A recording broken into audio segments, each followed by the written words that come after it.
Hi, who are you and where are you from? My name is James Gordon. We are currently in Santa Monica, and I live in Berlin the last 6 years, but due to COVID, I'm residing now in Santa Monica and hopefully be going back home soon. It is, middle of May. Somewhere. You came back to help with your mother. And Yeah, my mother got cancer, and I came back to take care of her up in Sacramento. now you can't get back And to Berlin. she passed away unfortunately, and then COVID occurred shortly afterwards, and I am sort of stuck here since there's the engine of the economy of Berlin is not rolling at the moment. They're in lockdown still, so I've been here a year driving Uber to keep myself in. You feel you're an American who feels like an expatriate in America because you want to be back in Berlin. Right, we call ourselves Berlin's the Isle of Misfit Toys. We call ourselves not expatriates. We're refugees over there. But we found a place we feel comfortable living, and that's a place I want to spend the rest of my life. And as an Uber driver, also you have a unique view for this last year and the pandemic. How's it affected your work? It's interesting. I've got great stories to tell of being a taxi driver here in LA, and I query people from doctors that I take to the hospitals to people who are nurses going to take care of 80-year-old men who refuse to take the vaccine due to whatever they heard on the television, and a lot of things beggar belief. But majority of my riders are on board with the current administration. You know, we're in sort of a liberal area here in Santa Monica, Malibu, and lots of interesting things. I think we're starting to see a little bit of light at the end of the tunnel after a long, dark year, and people are excited now. I have many more rides. Wasn't Uber cutting back for a while? And I'll put this on record, I guess. Uber was. I mainly did deliveries of food because no one was taking really rides during the middle of the pandemic. And then after we came out of that, and recently in the last 3 weeks, California, at least in LA, has relaxed the rules. I had a really great 2-week period where people were going out to eat. Everything was great. And as independent contractors, we were allowed to set our own rates. And that actually sort of balanced itself out. It worked out because if you raise it too high, someone would come underneath you. And so the market kind of worked itself. And then last 2 weeks ago, Uber, without letting anyone know, decided to take away that from us, and now there are $2 rides for 15 minutes, things like that. So a lot of drivers have left, and you have to be very picky when you work and where you work. You have to kind of rework that algorithm for yourself. And I had an issue today with being phished online, and I went to the Uber driver's site called Greenlight, and there were 2 people working there, and that would be the entire Los Angeles basin. So. Wow, getting an appointment there, anything like that, they seem to be cutting back, and they cut our pay quite a bit, so a lot of the drivers left. I don't know how that's going to work out, and honestly, I'm going to be going back to Berlin soon, so I'm going to leave this here for you guys to take care of. Now I understand that have you had COVID, or do you know anyone who's had COVID? No, I've known some riders that have had COVID, and they're family members. Luckily, I had a temperature meter and an N93 mask, and I was very, very strict about myself and temperature checking everybody coming into my car. But really, I've done some 1,500 rides since last May, and it's May now. It's almost a year. And, you check the temperature of everyone who comes in your car? Yeah, during the middle of the pandemic, and I think I'm just extremely lucky that I never contracted it. And in March 11th, I had my first shot, and then 4 weeks later, I had my second. So now it makes it I'm 3 weeks out of my second shot. So I'm fully vaccinated, and extremely lucky and blessed that I never got it. And are you masking in your personal life, and you've vaccinated? Well, here's the strange thing. The last week or so, people get in my car and they'll say, "Are you vaccinated?" Or I'll ask them. They'll say, "Yeah." Well, are you fully vaccinated? Yeah, 3 weeks. Blah blah. What thing? Okay, Moderna, whatever. And then we'll just take our masks off. Although because we've both been vaccinated, and it's a lot less uncomfortable. Although some folks will say, even though they're fully vaccinated, I'm fully vaccinated, will not take off their mask, and I respect that, and I'll keep wearing mine. It's maybe 1 out of every 10 rides or so, but the rest of the time I wear my mask, they wear their mask, and I think that's probably the reason why I haven't gotten sick, is because I masked up. Oh, and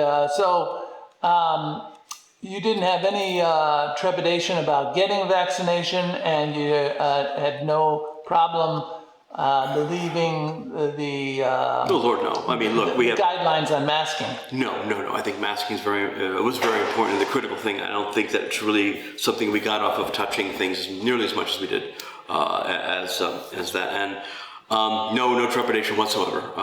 In fact, I looked as soon as I could. And Uber drivers were allowed to do this in March, and I was one of the first in line to do it. And if people had problems with this, they've already been vaccinated with all the other things, from with diphtheria and whooping cough, all these vaccines you get, polio when you're young, measles, rubella, all these things, they've already been vaccinated. They've already had a vaccination. So how can you argue, well, I'm going to wait for a while till this works out? Well, fine. I think Darwinism will win out and they'll eventually get sick and then they'll be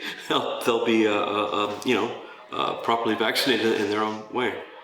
So your life has been significantly disrupted in this last year. Yeah. Job-wise, personally, outside of COVID, but inside of COVID, for sure. I'm sure that some of your friendships have been hard to maintain. Well, how has this contributed to any anxiety or happiness that you feel? Well, a lot of anxiety here. I don't know anybody here. I just work, go to sleep, and work and go to sleep. And I've lived in uncomfortable situations in pod shares or things like this to keep the costs down, obviously, because LA is a very expensive place to live. I'm really blessed to be in this place where we are now, because it's a very nice hotel, and they've given us the ability to stay here for a pretty reasonable rate until I can go back. I WhatsApp with my friends all the time in Berlin. They're having a little harder time right now because they're in the third lockdown, and they're sort of envious, and they send photos of the beach and things. And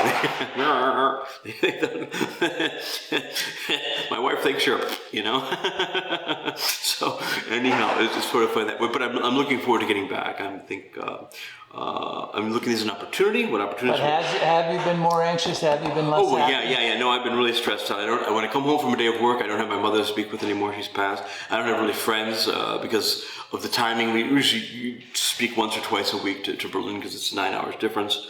So I've really never had that come home, have the girlfriend home, have the dog, have the things that I'm used to having to do that. It's been very stressful. I started running again and working out as we all have to get rid of the COVID belly and whatnot, but it's also helped with the stress, which, and somehow we learn to be flexible. We learn how some people do too. Has anything good happened in this last year of COVID? Well, I've learned how much I really enjoy living in Berlin, and that how much I think I'm permanently. I don't have any doubts anymore about where I live over there. I don't have any doubts about who my friends are anymore. I'm happy that I think I'm a stronger person than I ever imagined I would be because of doing this. I mean, I've been driving Uber for a year, which is insane. I never thought I was capable of doing that. And I'm happy that I'm more flexible, and I think I'm a much stronger person out of this. And I think that anything in the future that comes at us, all of us collectively too, I think we've learned how important relationships are, we've learned how important where we are, and we've learned what's not important in our lives and learned to I think we're all going to be better out of this somehow. The deck got reshuffled, and I think in some ways we have to look at what's good out of this, and we go from there. And do you think the government response was appropriate, over the top, not enough? Well, let's not talk about the monkey in the wheelhouse that was the previous administration with Trump, but I think the Biden administration is doing a lot of the appropriate measures necessary, and the most important thing is confidence. People are much more confident in things. The riders I have in my car, we discussed this in there. Everyone feels much better about it, about the things direction. And it seems to be like an explosion of vaccinations, explosion of people saying, okay, I'm ready for this, that there's some, we may be in the 21st century and think we're enlightened, but we still need to have some sort of centralized government, something saying, hey, this is the direction we're going to go, and be able to have that believable in a scientific method and not have someone who absolutely no one trusts what's going to happen. So I think the boat has been turned around and we're headed in the correct direction, and I think we've got an interesting future ahead of us. By the way, I mean, do you know much about what's going on in Germany versus America? I mean, is there any comparisons that you can Yeah, draw? they had a privy to little. that? They're slightly embarrassed that the U.S. is about 3 months ahead of them on vaccination.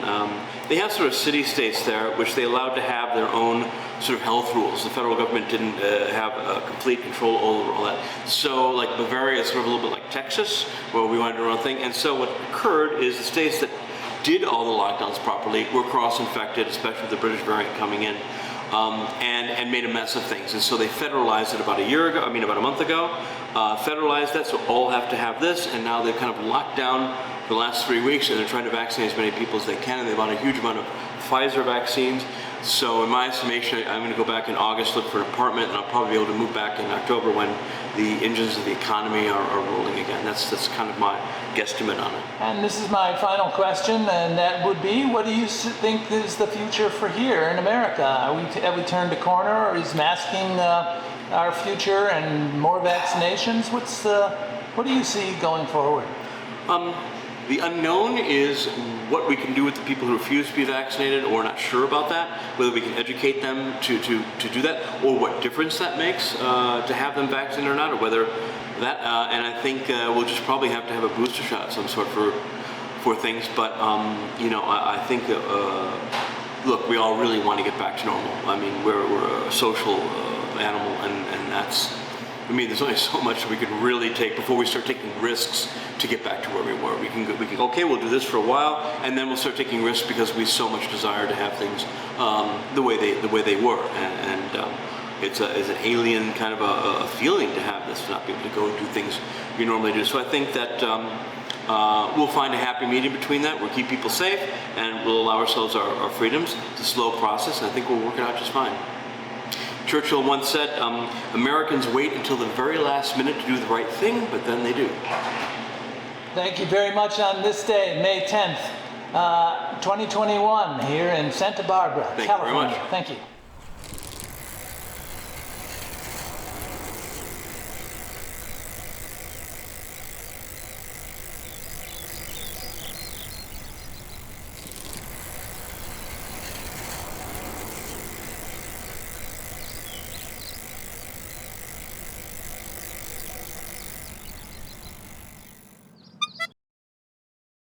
Important note. These interviews attempt to follow how Americans live their daily lives in a pandemic, their behavior, and personal belief systems. The views expressed are not those of journalist Michael Sean Comerford, nor any affiliated organizations, past or present. No interview should be considered an endorsement of the opinions expressed by the interviewee. These pandemic-focused interviews document a wide range of views held by individuals along Route 66 from February to May 2021.